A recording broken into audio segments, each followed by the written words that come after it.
ভাই পরকীয়ার একটা বয়স দেন। এক বেড়ার দুইটা ছেলে ছিল।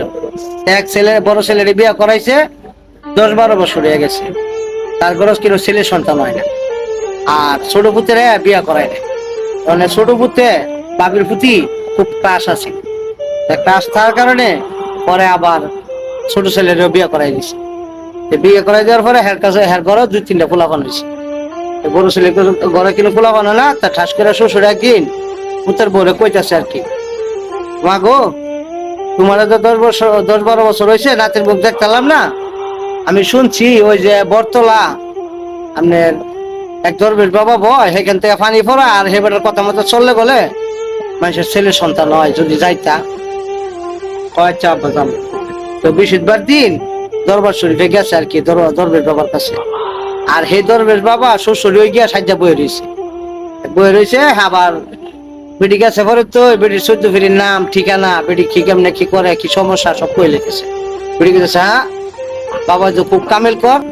তখন পানি ফরা দিছে, পানি ফরা দিয়া আর কইতেছে যে এক রাত তোমার শ্বশুরের লোকে থাকতেই আচ্ছা বাইতে আয়া। পরে বেটির জামাইরা কইতেছে, দরবেশ বাবার কাছে গেছিলাম, ইলা পানি ভরা দিছে, আর কইছে যে আপন লোকে এক রাত থাকতে হইব। সমস্যা কি, তোমার আপা আর আমার আপা তো এক কতই, এক রাত থাকলে যদি আমরা একটা কিছু হয় তাহলে ভালো না, তো থাকবা। তো বাড়ির বড় বউ না, কাম কাজ সব শেষ করে এনে যায় আর শ্বশুর ঘরে হইতো। এর ভিতরে শ্বশুর আগে গিয়া এক সহির মেঝে থাকতো আর কি। আগিলা দিনে সহি আসিল, সহির আবার বড় বড় ফাঁকা ছিল। হ্যাঁ ভাবছে কি যে বড় বউ দায়িত্ব আছে, যে এর ভিতরে যন্ত্রটারে একটা শান দিয়ে নি, এই সহির ফায়দা এর যন্ত্রটারে শান দিতে আছে। এই না দেখে বিলে নিশ্চিত দেখতেছে যে একটা ইন্দুর উঠতেছে নামতেছে, বিলে ঠাস করে একজনের মাথাটা কামড়টা খাই নিছে। খাই লওয়ার পরে খাইতে গেছে মারা যাওয়ার পরে বেরিয়ে আইসে, 2 ঘন্টা পরে আয় দেখি শ্বশুর মহিলা নিছে। মনে মনে চিন্তা করতেছে, অহন যদি সকালবেলা উঠে দেখে আমার শ্বশুরের ধনকাটা মরে গেছে গা, আর আমি জীবিত, দুষ্টা তো সারা আমার উপরে করবো, যা শ্বশুরকে তো মরে গেছে গা, আমিও ব্যাগ ধরে মরে থাকি। তো ভিডিও ব্যাগ ধরে মরে নিছে।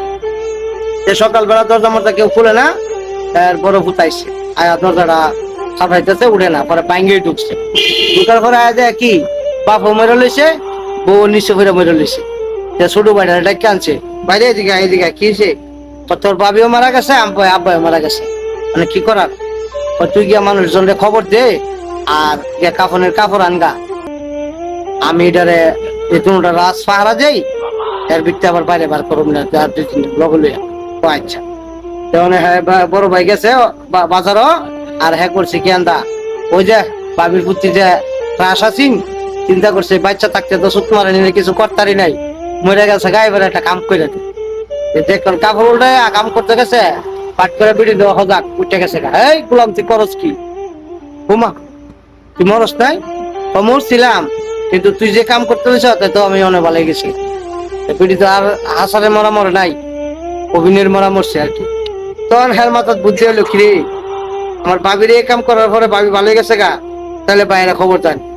বাইরে খবর দেন না, ঘটনাটা কইছে বাবির এই করছি পরে বাবি ভালো গেছে গা, মানে আয় বাপের 2 ভাই মিলে ফুটকি মারে।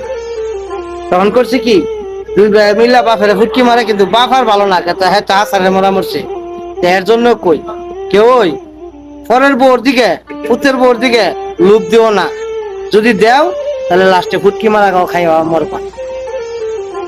আশা করি বুঝতে পারছেন।